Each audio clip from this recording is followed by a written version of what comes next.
as we sit in this workshop, because we'll have to go and teach even the farmer, our parents and those that kind of thing. What are the measures that we should take to survive? It's kind of survival tactic. What tactics do we need to develop to survive over these changes? Because when the rain comes so much and it washes the farms, the topsoil, which is the fertile soil, is all taken to the river, and then the river takes it down to Lake Victoria. And recently you may have even heard that the banks of river of the lake is swelling, isn't it? So you heard about it? Yeah, that the waters in the lake is swelling. It's swelling because it has a lot of erosion has been taken and a lot of soil has entered into that lake. That means the lake is becoming shallower, so the water is moving up the higher ground. So one thing the farmer needs to do is to maybe develop terraces to stop erosion from taking place, so that any water that falls into our field is retained within that field. It's sunk into that field. It's sunk into that farm, so that it's not taken by the floods to the river. If you were walking on the road from Zoia to Siranga, everybody knows Zoia and Siranga? Everybody knows it? Yes. After rains, what do you see? A lot of brown soil carrying the water flowing to the river, isn't it? Yeah, it's carrying our topsoil to the river and to the lake. So all that destruction should not be allowed. That means all our farms, we need to build terraces, maybe put napier grass to stop that erosion, so that our soil can be retained where it is. That is one survival way.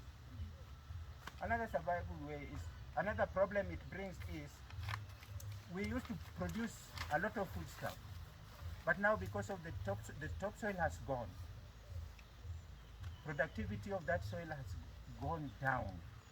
If you don't use fertilizer now, then don't be ready for any harvest. That means we have to treat the soil in order to harvest. Otherwise, don't expect anything. That's why even yesterday we saw many people collecting fertilizers. But fertilizer is a chemical. When it gets to the river, it also destroys the aqua life. The fish and everything that lives in the river is suffering because it's a chemical. We are also drinking from those rivers, and we are drinking chemicals. So those are some of the dangers that climate change has brought. Production of our farm, if 1 acre was producing 2 sacks, now it's only producing a half. But the population in these families have increased. So there's poverty and hunger. Am I being understood? Yes. And poverty and hunger is glaring in all families. Those who are eating three meals or 2 meals a day, lunch and dinner, may not even be affording one meal they can barely afford. Many families now are going hungry and foregoing lunch because they cannot afford lunch and supper.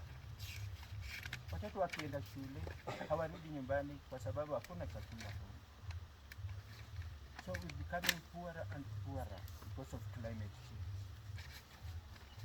Our vegetables, where do we buy our vegetables from? Or where do we get our vegetables from? Huh? In there? Tunanunua kwa soko. Zoia and Ugunja and when before it comes to Zoia, it has been at Ugunja. Mtu wa Zoia ameenda Ugunja Kawaro, si ndio? Yeah. And at Ugunja they have come from where? Huh? From Wachurabacha, I mean, that's the truth. From Nakuru, Siaya, Luanda, outside this county. Do you see poverty in the county? But are we that poor? I don't think we are that poor, because if it comes from Nakuru, then that person who brings it from Nakuru knows that we are very rich but very lazy. So he brings it to feed us and then he takes our money. Isn't it? Yes. That's what happened. We are lazy or careless. So do you see that we are being a bit careless, that we are not doing anything right? Yes. Do you see? Yes. Now, Priska has done this workshop to open up our eyes, that we can now see, Priska and his team, that we can now see how far wrong we have gone and the need to come back to reality and do things the right way. And we want to start doing things the right way from now. The vegetables that you buy from Zoia, or Siranga, or Ugunja, do you know how it was produced? Does anybody know? Huh? You know? How? Because somebody in Nairobi told me they are harvesting the vegetables they eat in Nairobi, some of the vegetables they eat in Nairobi from the sewage. These people block this. You know what a sewage is? Hiyo maji chafu ambayo ina carry all the human waste and so forth and so forth. They block it and use it to irrigate a piece of land and to water those vegetables, then zinakuwa very, very, very healthy. Then they harvest and bring to you at the market. That's what we are consuming.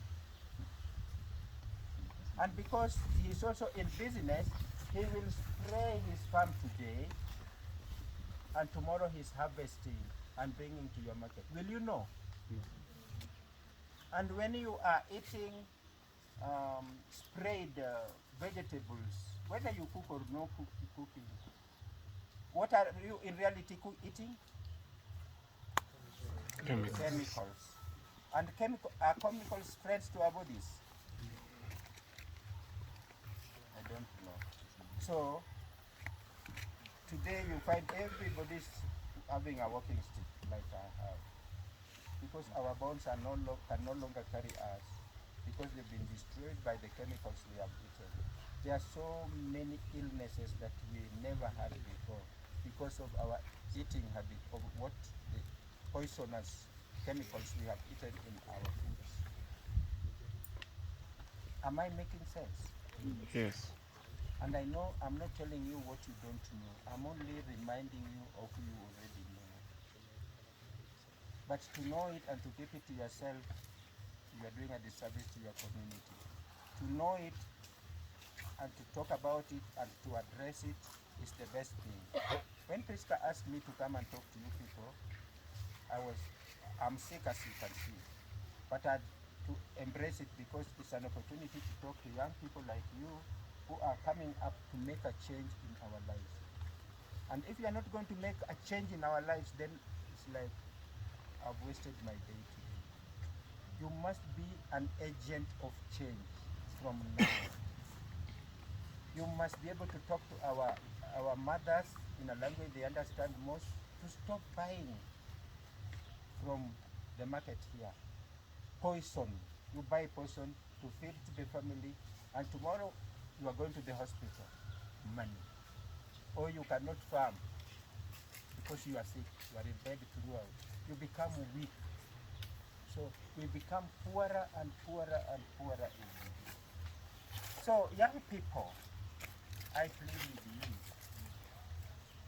That's a very good opportunity to come to this workshop and to listen to these stories. And they are true stories, and you know they are true stories. But to listen to them and do something about it.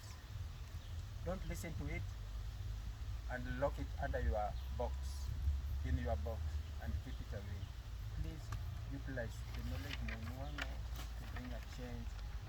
ourselves in the family and to the community, planting more trees, correcting all the soil erosions in our farms and so forth, and also stopping mama from buying chemically infested vegetables for the family because we are dying. This is the concept behind the exercise that we want to embark on. The kit, have you ever seen it corrected? Have you seen it correct? I mean, set up. Have you people seen it where it is being used? Have you seen it working somewhere? You don't know. I'm talking Greek again. We are in fact talking now about multi-story kitchen gardens.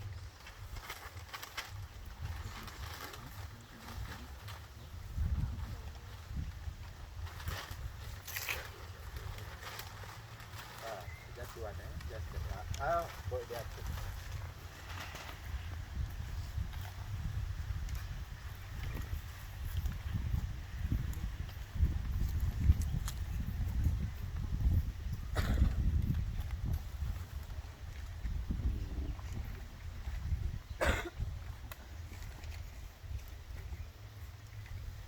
Another name for it is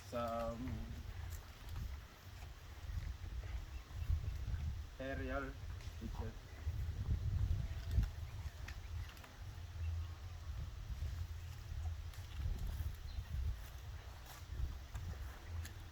Has anybody seen them somewhere, anywhere? Huh? You have not seen, not even heard. It's a way of developing a kitchen garden. And why are we developing a kitchen garden? To stop our people from buying chemically sprayed vegetables. We want to produce our clean vegetable for our kitchen. And you don't have to even use the more expensive. You can always fabricate or modify your own way of doing it, so long as you understand the concept. But it is a matter of, in fact, you can even use like gunias, those, you call them hanging gardens, where somebody puts soil in the gunia and puts by the kidafma or around the house and waters and puts the seeds and the seedlings in, and the vegetable is growing. You understand it? Yes. That's what we are trying to do. Even in town, somebody's anakaa kwa ghorofa lakini ana gardens zake huko juu. Those are aerial gardens, isn't it? Yes. That's what we are trying to do. So that all the vegetables consumed in that family is produced within it. And you are sure that it's clean. And you have a lot of confidence in what you are eating. You are not worried that you will get chemically affected and that kind of thing. But what we are having today, it's going to be something like this.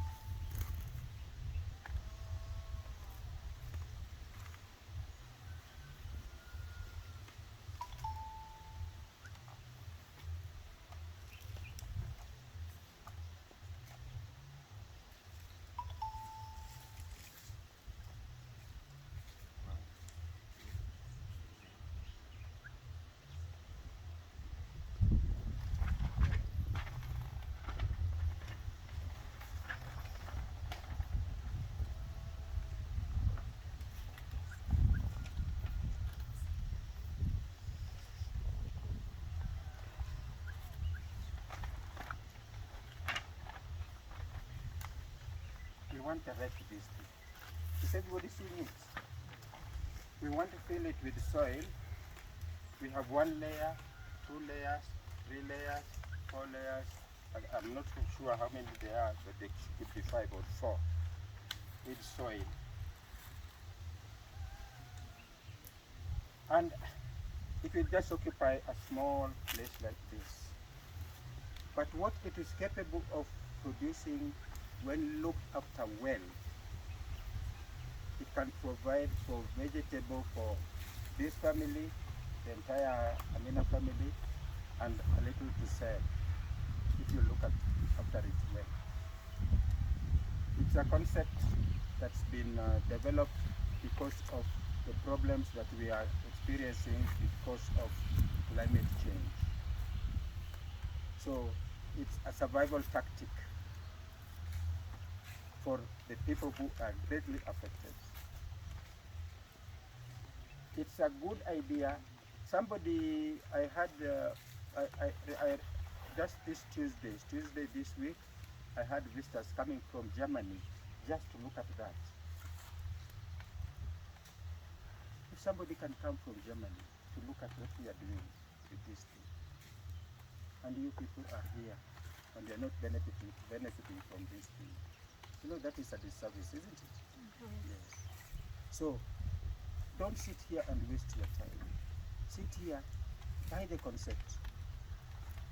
Disturb us that you want to erect yours at home.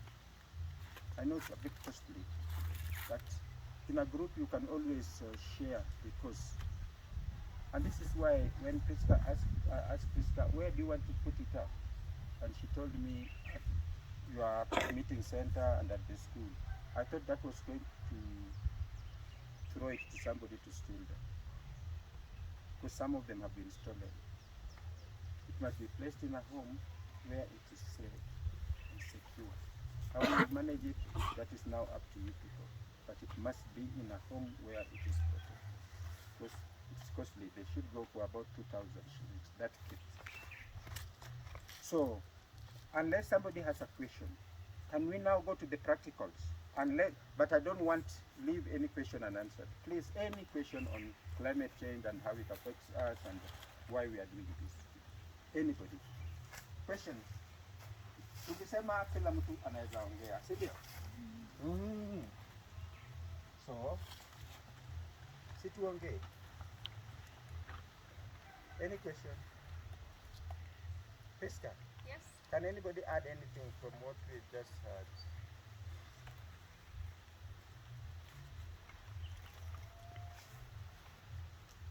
And, because I may have left out something important. Habari yenyu? Hamna maswali? Mko sure? Because there's a question I've been receiving. Some were asking me, why do they need this kit? Yes. When they have their farms? Yes. Why don't they just use their farms to do this farming? So maybe they would appreciate to hear it from you. They don't have to speak right now. I don't know why, but you can shed more light on this thing. I know you've touched on it, but just to answer that specifically.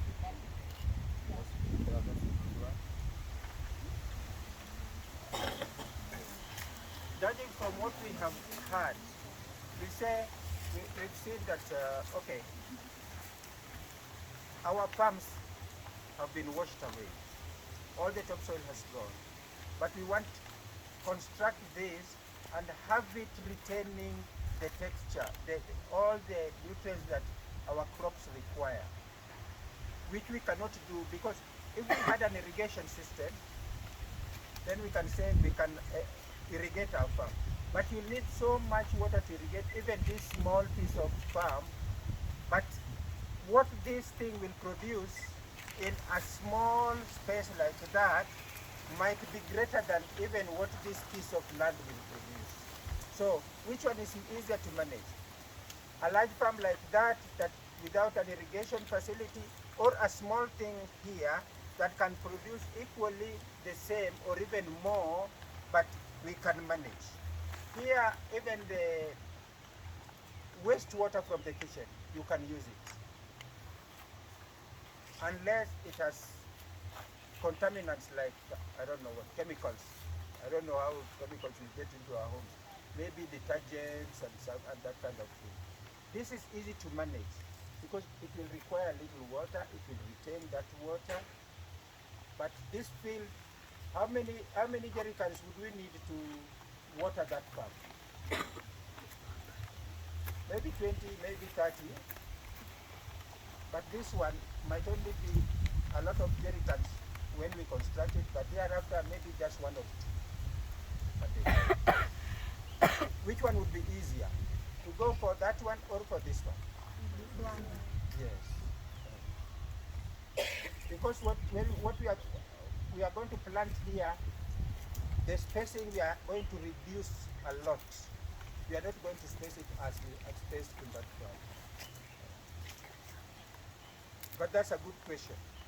Because if it was left hanging, somebody would not know. But this one is representing quite a large farm, larger than what Mama has plowed here. But it's going to occupy a space like this. Any other question? Yeah. Na unaweza katumia kando na kutumia hii kama hii. Mtu anaweza ka plant for, anaweza katumia gunia ama gunia ni mbaya. This group that came, that we were meeting on Tuesday, told us they went to Mawego on Monday. And in Mawego, a family has designed this thing with the gunia. They have just sewed it into something like this, eh? And they have done the same thing with the gunia. And you can even do it with used cement bags.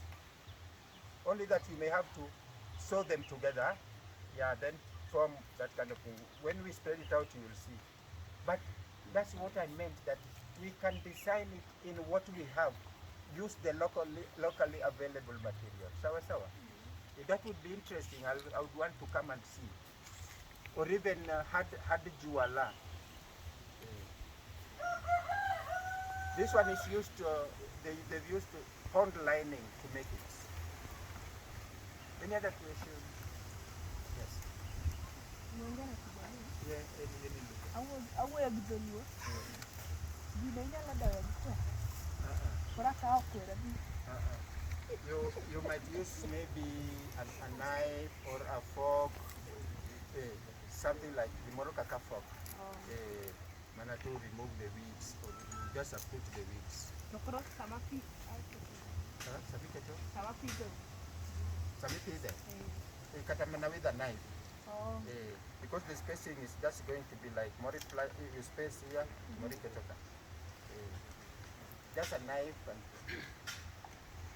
I don't know a problem in understanding it, but let me show you something.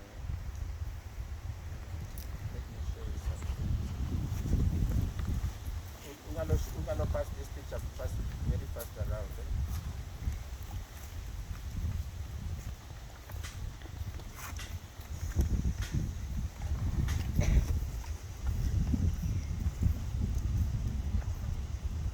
And the weather is becoming bad. Apparently, what's